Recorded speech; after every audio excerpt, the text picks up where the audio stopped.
नमो भगवते वासुदेवाय। ओम नमो भगवते वासुदेवाय। नारायणं नमस्कृत्यं नरं चैव नरोत्तमं देवीं सरस्वतीं व्यासं ततो जयामुदीरये। नष्टप्रायेषु अभद्रेषु नित्यं भागवत सेवया भगवती उत्तम श्लोके भक्तिर्भवति नैष्टकी। So we are reading from Srimad bhagavatam, Canto 11, Chapter 3, chapter entitled Liberation from the Illusory Energy. Text 14, 15 and 16. So text 14.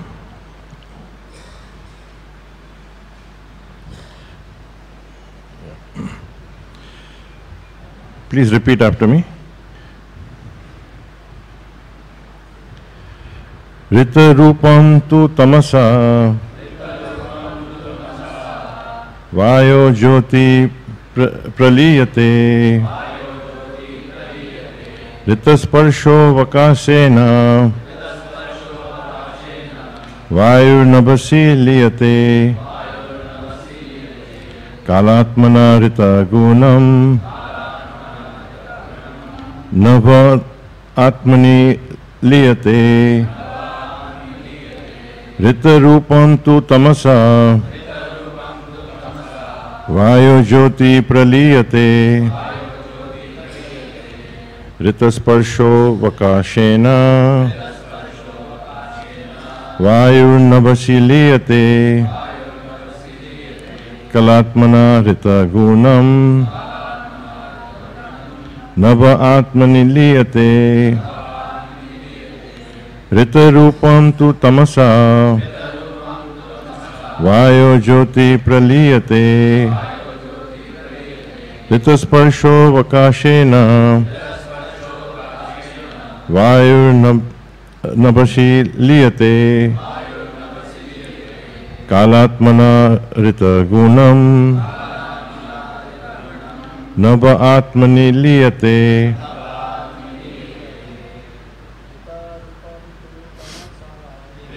upam tu tamasa vayurjyoti kaliyate Tasparsho vakasena vayurnabhasi liyate kalatmana rita gunam nava atmani liyate rita rupam tu tamasa vayurjyoti praliyate Ritasparsho vakashena vayurnabhasi liyate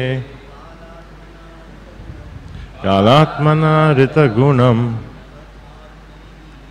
nava atmani liyate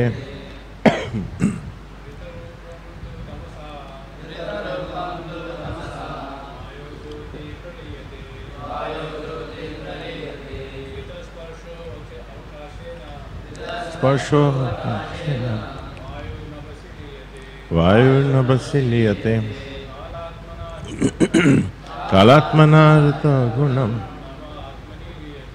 nava atmani liyate. Matajis. Rita rupam tu tamasa vayu jyoti praliyate Ritasparsho vakashena vayursparbhasi liyate atmana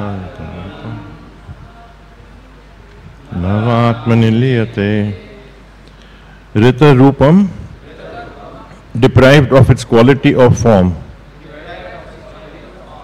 Tu, certainly. Tamasa, by darkness. Vayu, into air. Jyoti, fire. Praliyate, merges. Ritasparsha, deprived of touch. Avakashena, by the element space. Vayu, air. Nabhasi, into space. Liyate, merges. Kala Atmana, by the Supreme Soul in the form of time. Ritagunam, deprived of its tangible quality. Nabha, space. Atmani, into false ego in the mode of ignorance. Liyate, merges. Translation: fire, deprived of its form by darkness, dissolves into the element air. When the air loses its quality of touch by the influence of space, the air merges into that space. When space is deprived of its tangible quality by the Supreme Soul in the form of time, space merges into false ego in the mode of ignorance.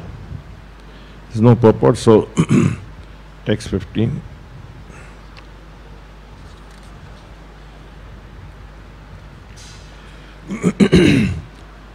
Translation by the disciples of Srila Prabhupada. My dear king, the material senses and intelligence merge into false ego in the mode of passion from which they arose. And the mind, along with the demigods, merges into false ego in the mode of goodness. Then the total false ego, along with all of its qualities, merges into the Mahatattva. Text 16, translation and purport by the disciples of Srila Prabhupada. Translation: I have now described Maya, the illusory energy of the Supreme Personality of Godhead. This illusory potency, consisting of the three modes of material nature, is empowered by the Lord for the creation, maintenance and annihilation of the material universe. Now, what more do you wish to hear? Purport: King Nimi had expressed to the Navi-Yogendras his fear of the illusory potency of the Lord and had requested a detailed explanation of Maya so that he could avoid becoming a victim at her hands. Now Sri Antariksha, having described the illusory potency, is suggesting that the king inquire about the means to become totally free of Maya's influence. Not waiting for the king to ask such a question, Sri Antariksha himself is suggesting, now that you have heard about Maya's influence, you should inquire about the process of becoming free of such influence. According to Sridhar Swami, that is the significance of Sri Antariksha's question, Kim bhuya shrotam ichasi, what more do you wish to hear? The following is a summary of Srila Bhakti Siddhanta Saraswati Thakur's explanation of the process of annihilation described in the previous verses. Vasudev, the Supreme Personality of Godhead, is the presiding deity of consciousness which becomes manifest within the Mahatattvas. By further transformations of the Mahatattva, the threefold false ego appears as follows. 1. From Vaikarika, false ego in the mode of goodness, appears the 11th sense, the mind, whose presiding deity is Aniruddha. 2.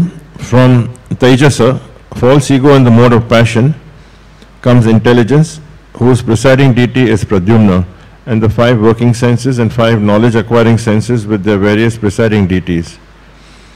3.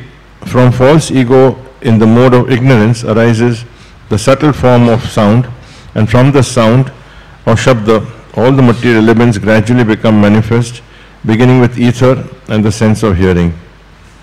The presiding deity of all of these 3 divisions of false ego is Shankarshan. This description is taken from chapter 26 of the 3rd canto of Srimad Bhagavatam, verses 21, 27, 28, 30, 31, 32 and 35. The Supreme Personality of Godhead's external potency, Maya, causes the birth, maintenance and destruction of the material world. She is tricolored, red, white and black. In her red feature, the material nature is created, in white it endures, and in black it is annihilated. The Mahatattva arises from this Maya, and from the Mahatattva comes the three varieties of false ego mentioned above. At the time of annihilation, the five great elements, namely earth, water, fire, air and ether, merge into false ego in the mode of ignorance, from which they were originally generated.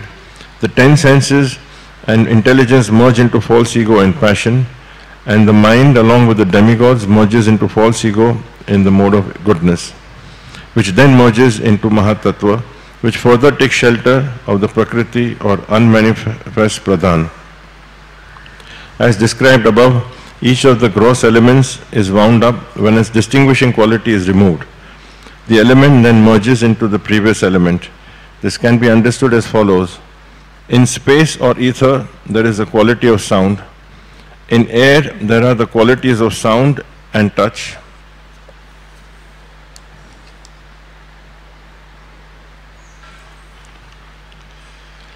In fire, there are sound, touch and form. In water, there are sound, touch, form and taste. And in earth, there are sound, touch, form, taste and aroma.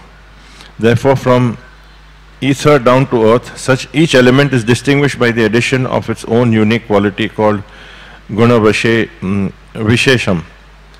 When that quality is removed, an element becomes non-different from its previous element and thus merges into it.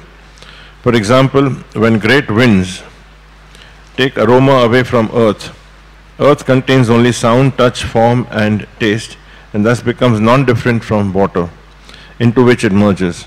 Similarly, when water loses its rasa or taste, it contains only sound, touch and form, thus becoming non-different from fire, which also contains those three qualities. So the wind takes away aroma to merge earth into water and takes away taste to merge water into fire. Then when the universal darkness removes form from fire, fire merges into air. Space then removes the sense of touch from air and air merges into space. The Supreme Personality of Godhead, as the time element, removes sound from space and space then merges into the false ego in the mode of ignorance, from which it arose. Finally, false ego is merged into the Mahatattva, which is merged into the unmanifest Pradhana, and thus the universe is annihilated.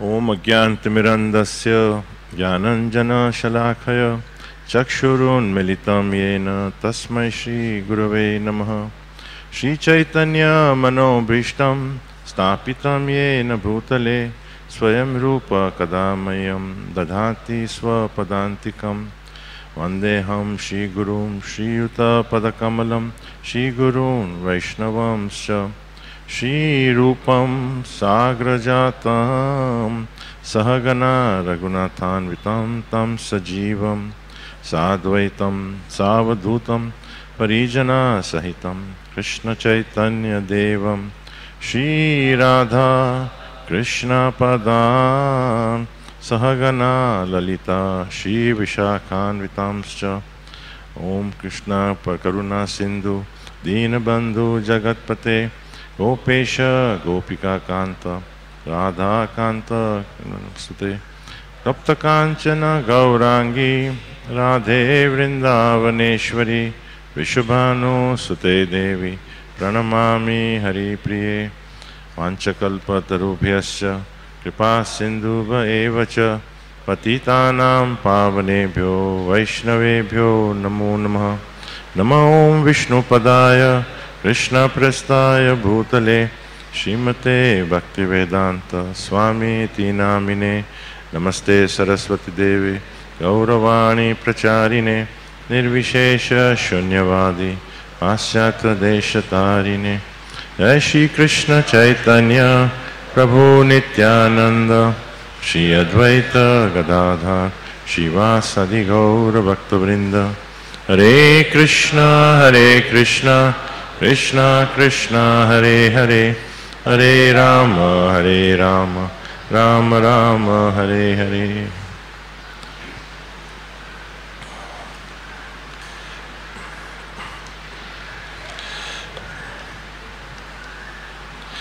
So we are into a very high technical subject of how the process of annihilation takes place. So I will not go into that. Those who are interested in that can, certainly we have many great scholars here. But the essence of what the disciples of Srila Prabhupada have mentioned in the purport is that no matter how the merging of each of the elements take place, the basic is that we understand that our five senses, gross senses, and eight senses, but from the gross to the more subtle, the mind, for intelligence and false ego are the three which are much more subtle than the five grosser senses. And the fact that the false ego goes beyond even our intelligence is really a very important aspect that we generally don't grasp, because we really, in the way the world is created, we consider intelligence to be the most. The way the structure of the whole system in the last few centuries has gone by, that we don't realize that the basic cause of all bondage basically is actually a false ego. So this is really one of the critical elements we understand from when we come in touch with spiritual knowledge, that the distinguishing feature is that that there is an element which is perhaps the cause of all bondage actually, and where the sources of all our problems come. Really, if you go to the root, is the non-understanding of the false ego. And again, the understanding of that starts from, that is why Srila Prabhupada would always emphasize on the basics constantly, in the beginning as well as in the end. I mean, right through his 12 years that he created ISKCON and preached all over the world, and he kept hammering this one point, that we are not this body, that the problem when he defined false ego is that everything stems from the feeling that I am the doer, I am the controller, I am the master, and basically by definition I am the enjoyer. And the truth is that actually Krishna is the ultimate enjoyer. And this, we mentally kind of get used to hearing this over and over again, that we are not this body, we are not this body, and that's the source of the problem when we think identifying with the body. But actually what really comes out is that this truth, that Krishna is the ultimate enjoyer, we mentally agree, but actually that is the greatest opposition to the way the world is around us is created and the way we have accepted it. In a sense, the way we get brainwashed into thinking that, so therefore that is the single biggest obstacle to our false ego. Just the fact that we are not able to understand first or even accept that Krishna is the ultimate enjoyer. So the process of Krishna consciousness, spiritual life, in very simple words, is really the consciousness to understand that we are ultimately, whatever we do, and whatever we do means anything we do, no matter which part of the world we are in, what background we come from, whatever profession we take, whatever our status of life is, these are axiomatic truths, that they never change, that we have come and we will be going, and our purpose is to understand what is the root. And if the root is that, why is it being considered that our identification in the body and all its elements, when we say body it means all the other subtler elements which encourage our thinking of the body. Why is that the most challenging? Because it takes us further away from the reality, which is really Krishna, who is the controller. And the proof of it is really, we see that when we have come into the contact with an organization like ISKCON or with devotees, it has been a radical change in our understanding for most people. So it means that our beliefs that we had, or let's say we had some incomplete understandings, or we had completely different understandings, has undergone a substantial change. So we can see it ourselves. Even after coming in contact with devotees, we may spend years and we become completely fully convinced that this is the truth. But nobody, well, I wouldn't say nobody, but most of us wouldn't really have a steady, continuous growth in in Krishna consciousness. There will be times when we completely, when we are actually, we may not realize it, but we are caught up in so many other aspects of our life. If we are successful in some things and we get so excited, we're moving towards it. If we are, and then slowly this becomes a little bit a mental acceptance, and then slowly becomes like one part of the corner of the room of our mind. Or if we have had severe failures and we are so caught up in the anxieties, then our understanding at that time would be, if at all, we would be looking to solutions that my immediate solution should be, well, I'm coming to a temple, I'm a devotee, why am I getting this problem? So which means we are immediately falling into that trap of slowly moving away from Krishna. So even after coming in touch with devotees, we can see that this could be a genuine challenge. So that is why this is considered that this greatest threat or the opposition to the ultimate reality, that is Krishna and Krishna's devotees and his paraphernalia, is this mentality which is prevalent everywhere. And if you go to see a clear proof of it is that whatever problems we have in around us, if you take on a world level, whether we say that crime is a problem, or there are wars or terrorism, or and that causes hatred, envy. But if you see, take crime, when we say there's a crime means there's a criminal, right? That some person is identified as a criminal, and then if it's a big crime or it's a famous personality involved, then it's all news everywhere. Or if it is a small crime, relatively speaking, or unknown person, then it is somewhere somebody catches it. But immediately our thought is that this person is dubbed a criminal. So there are social norms, social laws, and they have validity, and according to that a person is considered a criminal. But really speaking, it's a subjective view, because the criminal, yes, according to the norms, he may have done a robbery. But if you go to his family, or his dear ones, or near ones, or people who knew him well, perhaps you may get, they have a different view that he has been driven to it by society. He has been pushed into that. Landlords had come and harassed him, and he is now without any land or without any money, and he's practically on the streets. So he had to do it for survival. There could be any stories. We don't know that. So ultimately, the point is that it is a subjective view. There is a criminal, but then somebody is a victim. So who's a criminal, who's a victim? If we actually get affected by it, then if someone near us, then we know that person's story, we look at it that way. Similarly in terrorism also, immediately there is a definition which has come. Probably 30 years ago that word was never used. 40 years ago, at least most of you may not have it, but I never heard of it till in our youth. It is only in the last 30-40 years. Now, we now understand that terrorism means there are people who have caused hatred and they are moving only towards it.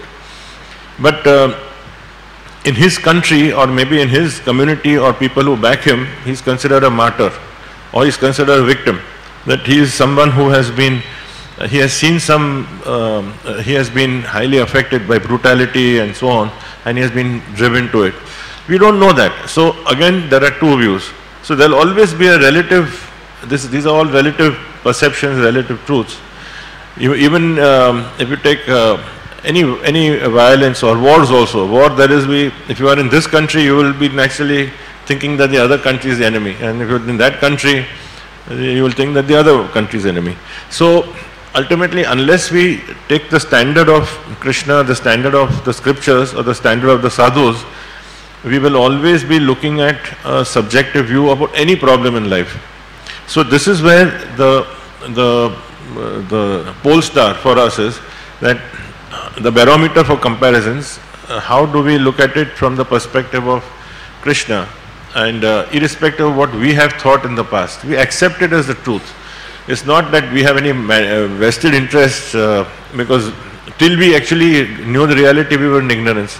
Now that we know, it is our duty to try and see that how we can mold our life to moving towards it in such a way with guidance.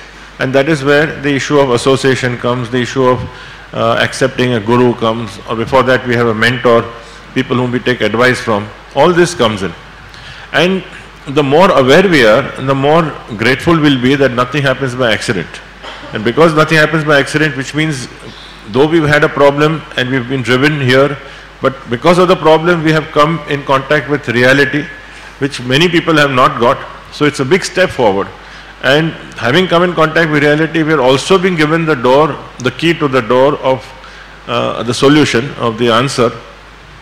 It's not easy, but it's a step by step, and people are there, well-meaning people who are there with us all the way. Which again is something which, how many people can say this in the world? That we cannot control the miseries and challenges, but how many people can say that while going through it, even if we accept that, then we have, at least in our case, in our congregation, we would have hundreds of people, if not more, who are, supporting, praying, helping in any way, going out of the way. So which means that this is a lifeline which has been thrown, and it is also done by Krishna. So Krishna has arranged the whole situation in such a way that if you have accepted one step towards him, then his method of taking us back to him is his own. He has his own unique way, and we should not try to put our thinking and our expression that this is the way he should take us back. So therefore that lifeline is also, it comes in a very disguised form. We don't see it as a lifeline initially, we only see it as pain and frustration and so on. But in that pain and frustration, slowly if we stick to the process and we stick to the due sadhana process, and then then slowly things dawn. Just like a child at the age of 2, there is a limited understanding, very limited. Then at the age of 5, there is some more understanding. At the age of 10, the child is far more aware. And then in the youth, they are much more aware. So it takes time. Similarly here, our mental consciousness is also like a child, a spiritual consciousness. The contact and from the time we have a contact to the time we really understand how we can link it to our lifestyle, it's a whole process. It can be a lifetime, it can be more.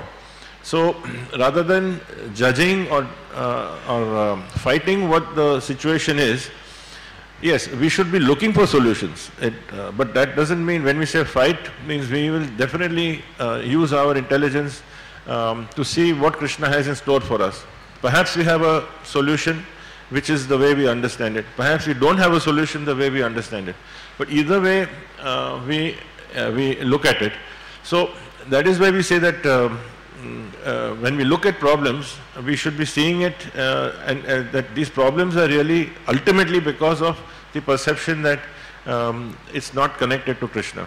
So when we look at crime, wars, violence, hatred, envy on a bigger scale, national scale, personal level, whatever levels, we see that this is primarily derived because of it is the causes of it. It's not a matter of religion being causing it. It's a matter of individuals, and these individuals and the leadership and the consciousness of the leadership, which really creates a situation accordingly. So this mentality actually is, we see from scriptures also that this mentality of or this false ego thinking is, we hear this constantly in stories. So many stories bring this out, that it is not just a black and white thing. Like for instance, Indra, for instance. Indra is the king of heavens and he is a great personality, and yet quite often we hear him, several stories involve him where he gets temporarily caught out in certain thinking where he forgets that Krishna is the ultimate reality, and then he thinks his own position is so strong, and then eventually he comes back to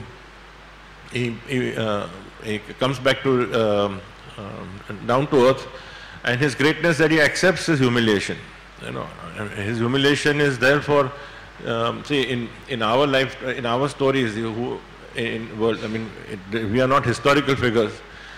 Even if a prime minister or a president, nobody bothers about a president 200 years later. Today, who's worried about something happened, somebody did it in the year 1750 or 1800. So it may be lasting 100 years, 200 years. But Indra, for eternity, billions of people will read about him, and he's accepted his humiliation in the Govardhan Leela, for instance, how he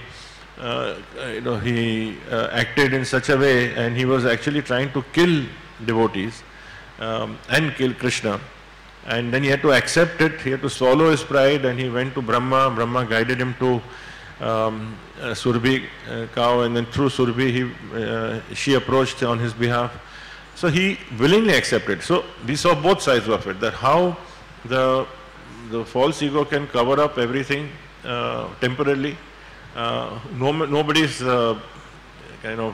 exempt from it, and at the same time, if we really take the pain, and the humiliation is a very painful thing, very, very painful. I mean, we can't even imagine what he must have gone through, that kind of humiliation. But then that also shows his level of attachment to Krishna in the reality, that he actually accepted it fully and totally surrendered without any mincing any words.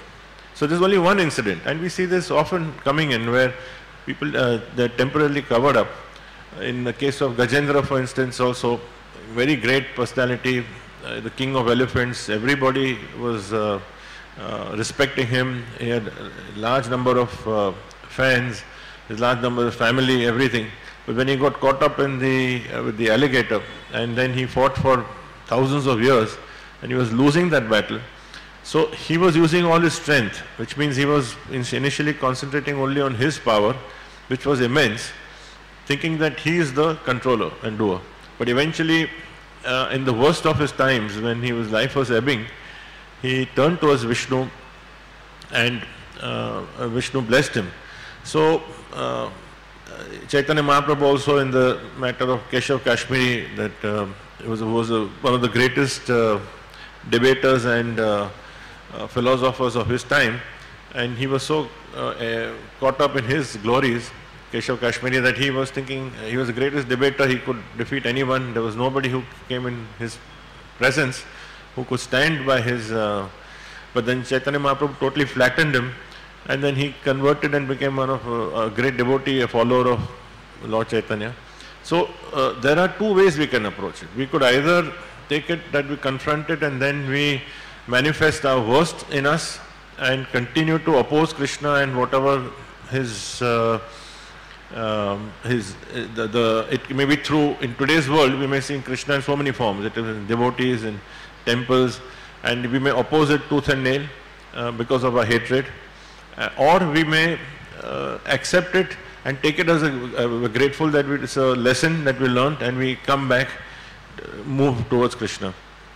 But it brings a very interesting point when we are talking of Indra and Gajendra and others. So, it's another thought that we sometimes get caught up in thinking when we are hearing the stories, at least I am seeing from my recollection, that right from childhood when you hear stories about Ramayana and Mahabharata and so on, so you form a picture of the good and the bad. And also in movies, you always have a good and the bad, and eventually good wins. So there is a black and white concept. So you think that the demons are certain way, and you have descriptions told, and your grandmother or grandfather would have told you in some graphic way. So you start thinking that they look like a monster, they look like something definitely not like us, and so they're physically different, they're different species, and therefore that's the bad, and maybe we are the victim, but we are not like that. And then there was a very nice article which came in the Back to Godhead many years ago by His Holiness Jayadvaita Maharaj. It mentioned who is a demon. I remember reading that, and which is very interesting because the reality is that the demon could be so-called very cultured, the demon could be suited, booted, the demon could be us, could be a devotee. So it is demons, so it is not the physical appearance, it is the behavior, it is the attitude. It is not even that because we picked up the chanting beads, we have now been certified that we got a stamp that now you are completely out of it. No, so actually we could regress into it. Like how we see in the case of Indra, that he has it often, that he falls into that trap and then he comes out of it. So even Lord Brahma also had, Brahma Vibhavan Leela also we see that how he, who's the creator, has actually been completely covered. And this is Krishna's Leela to show, to give this, drive the same point. So we have to be very cautious to know that when we look at Shastras and when we start defining, we may tend to feel that since we have entered an exclusive club or an elitist club of exalted personalities, and we do see many exalted personalities around us, and that is, it is a fact that we see people who are extremely renounced, extremely humble, very dedicated, only after 10, 20, 30 years, they're only Krishna consciousness in their life, they're only willing to help people, whoever it is. When we see that, we slowly start blurring the lines between, we start kind of thinking that we are so close and they allow us to be close to them. So through that we think that we are also, well, we may not consciously think that we are like them, but we think we are quite close to them, that okay, we have a few errors and mistakes we make, but we are almost like them.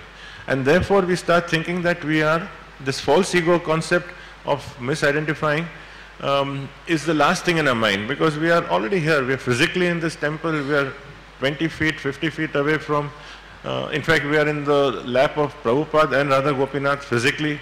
So we think that we are completely protected, whatever behavior, whatever thinking, whatever attitude. So we go out and then in our lives we have, or even if we are staying here, our thoughts and our mind, as we said, the false ego is subtler than even the intelligence.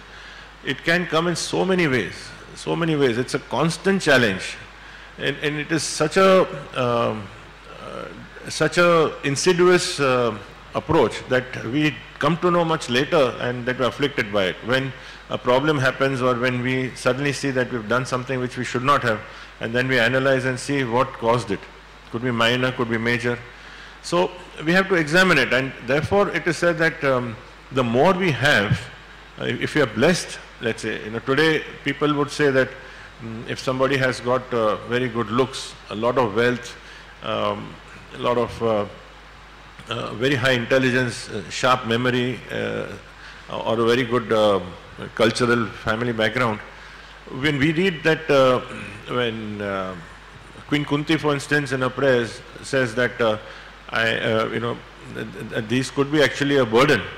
Bhaktisiddhanta Saraswati Thakur warned us several times that these so-called blessings, what we consider as progress, so we have to actually try to understand that how it can, in the light of what we discussed, that it can completely blur our thinking, and then gradually we identify with those external attributes of what we've been given and move into this, on that path.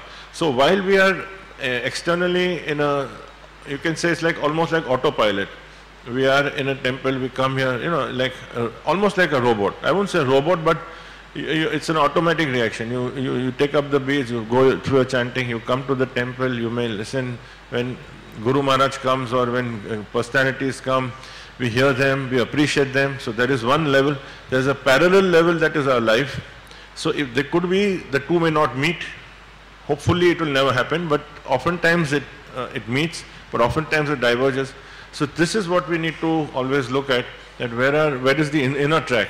There is the external track, which is where all our attributes, like our thinking, our, we are absorbing it. If we have a good memory, we are able to understand the shlokas. If we have got, so it is likely that the process will help us. It is almost certain that if we sincerely follow it, it will help us. But that little minute independence that we have, so it is not that it is, if we follow the process sincerely, that's all we need to check. If following it, definitely Krishna will protect us. But the anxiety we have has to be there. That means that whether we are, our inner track is actually, how do we compare with that? You know, and how is it actually, what am I thinking, how far removed I am from this, the problems that are there. Not that we are consumed by it to the extent that we are paralyzed. As I say, paralysis by analysis in corporate, you know, that people can analyze and they don't do anything, they're completely paralyzed.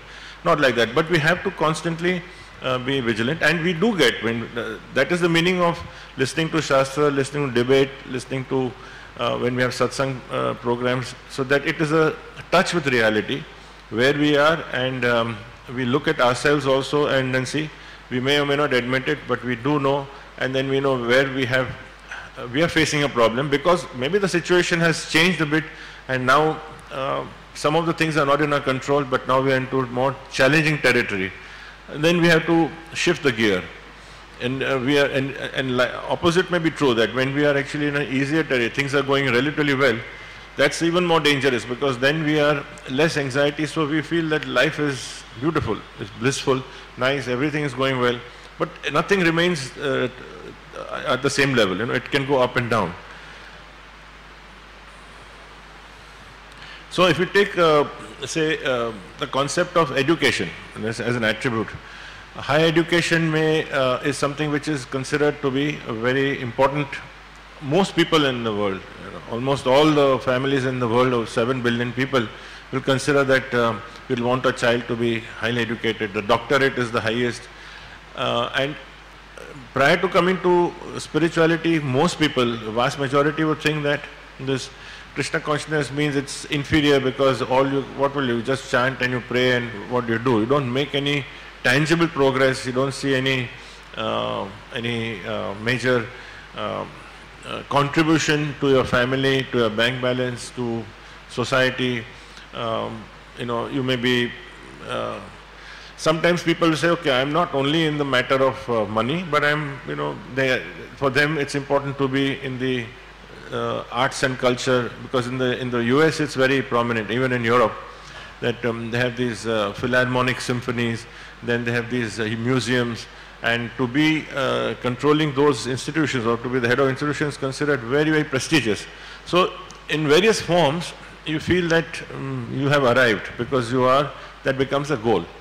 And what is the Vedic life, Vedic education definition? In the Vedic definition, it says that one who understands the science of Krishna is intelligent.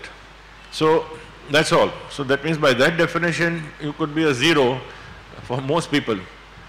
We could also be if we don't really follow it. And Prabhupada, many times he said this, which was quite baffling to me when I first read it. I thought it is probably an encouraging way of saying that, where he said that the most devotees are the most intelligent people. So first I used to think that he's just encouraging ISKCON devotees, he's encouraging those who are following just so that there may be an element of encouragement, but he was talking the truth. What he meant is devotees, first of all, didn't mean an organization. A devotee also doesn't mean that someone who just picks up the beat, but someone who genuinely accepts the science of Krishna and understands begins to understand the reality of where we are and what purpose of life is. That person is the most intelligent. He has discovered a treasure which unfortunately is missing elsewhere. So then what is the purpose of all the education? So in fact, it is not that what we learnt is completely bogus. The material sciences have a value, and it can be put to great use. We have, even among spiritual organizations, we have so many people who are highly educated and putting it to great use. And conversely, in outside world, people who are not at all educated, doesn't mean automatically they're spiritually inclined. They may be going to the wrong path. So it is not the education per se, but it is the mentality that actually causes thinking that we are something superior. So if we understand the Vedic life, that Vedic definition, that science of Krishna is the uppermost, absolutely the most, and everything else follows, then whatever else we do, it has meaning. I can say from my own personal example, when my wife, she came from a Gujarati medium education. So when we got married almost 40 years ago, So I used to think, and that time I just started business, so when we used to have our collaborators, partners, in Germany and in Holland, and I was learning German also. So I put so much emphasis on English. And I was thinking, and then for many years, in fact, even after coming to ISKCON, you keep thinking that we look at education, you think that, well, English medium is something, and regional languages, okay, they're doing the best, but there's always a certain gap. And it's only in the last 10, 15 years it's really dawned that when I understood that actually, when my wife and I, when she never kind of brought anything up, but slowly when we have been hearing so many Gujarati bhajans and Gujarati songs, which are, and then she would say, oh, this we learnt in school, this we learnt in school, and I was amazed that I really respected that, cultural education. I mean, they had what I would never think that we would ever understand so many of these wonderful bhajans about Narsingh Mehta and many others, Yamuna ji and Krishna and all these, and they're so beautiful. So it's just a understanding how we can get brainwashed into thinking that something is superior because we have just got a certain kind of background on education. So these are very subtle things, and we have to constantly look at and then see that we are actually blessed when we are given this opportunity. Similarly, thinking that with education we'll be happy could also be a complete mistake, because very interestingly, recently I came across an article. If you Google that also, you can there are many articles based on that, that there are two professors in Berkeley, which is one of the most prestigious universities in the world. So their research was on that with wealth actually reduces compassion. And these are not devotees, or they don't have a bias towards spirituality to make a point. One may say that if I were to make, or you were to make, we would then say that obviously you want to project something. These are people who have nothing to do with it. In fact, they come from that part of the world. But to do a research and to present a paper means you have to follow certain methodology which is very exacting, and it has to be demonstrated. You have to have it has to be done in a very, very transparent and also very long period of time of how you go through. You have to describe the system of all the research. So I'll just quote some of the approaches they made to come to a certain hypothesis like this. One was that they went to an intersection on the road, a busy intersection where there were 4 roads going there, and then they just observed for several days, and they made detailed notings. So they found that luxury car drivers were far more prominent in cutting off when the others, they would actually cut off the other cars to go further. They also found that same luxury car owners were more likely to, far more likely to, when a person is crossing the zebra crossing for pedestrians, especially in the West, they have extremely disciplined approach. It is a big crime that you have to stop. The pedestrian gets the pathway. But they found that from those people who generally went ahead and blocked the pedestrian after making eye contact with the pedestrian, and they wanted the first right of movement, they found that of those who went, vast majority were luxury car owners. Then they took another survey, different, and they had to document this over a lot of time. They also, they took a bunch of people and they asked the participants to just spend a few minutes thinking of who were better off than you and who were worse off than you financially, who were richer and better. Just think mentally. And then they were given a jar of sweets. And they were told that you can take as much as you want home. Whatever is left will be given to the poor children. So they found that the wealthier people took far more rather than the others. Then they also, another experiment they did is that they made several statements, like saying that I often think of people in need. It's making a statement. I often think of people in need, or that we should do something for those who are more vulnerable. And they found that the less affluent people identified with this. They said, yes, we do think of it sometimes. The more affluent people just, very few people actually accepted it. It was quite a shock. So this is in their society. People who have actually done research has nothing to do with spirituality. And we are hearing this all the time. We are hearing this from time immemorial. So we can understand that if we need to actually get proof, I mean, you can just Google and say, does wealth reduce compassion? You will find, and this is just, there's several articles, several surveys done, and this is only one of them I'm quoting. So, and I remember one just a few years ago when the previous president in the US, Obama, when he was a Democrat, so he had actually initiated a proposal that, the tax rate in the US is something like 27-28% or so. And the billionaires, they actually on an average pay only 15%. Because they have they are able to exploit the tax breaks that are there. Legal, may not be ethical, but legal, and they will find the way, they know exactly how. So they're actually paying only average of 15%. So the proposal was that they can at least, if you just add 2 or 3% more tax to them, just block some of those loopholes, then there would be, the amount would be in several billions, tens of billions, which could then compensate those who are less affluent. And the uproar that was there, and this we're talking only 6-7 years ago, so I very clearly remember, I mean, it was over several months that this debate took place. It was such, except for 2-3 millionaires who actually came out and said that yes, it made sense, only 2-3. The majority was, it was such an uproar that then they had all the powers to use the lobby, so that this was completely forgotten. So you can see that one would think that, okay, if you are getting, a billion is 7,000 crores, 6,500 crores, and if you are actually having an income, or let's say if you are having a wealth of 50-60,000 crores, if you pay a few hundred crores more, one would think it would not make more difference, especially if it is considered equitous. But this is because once the mentality is that. Also, one other statement which was put by that in the survey, that greed is good. He said more people identify with the statement, those who are affluent, that they say greed is good.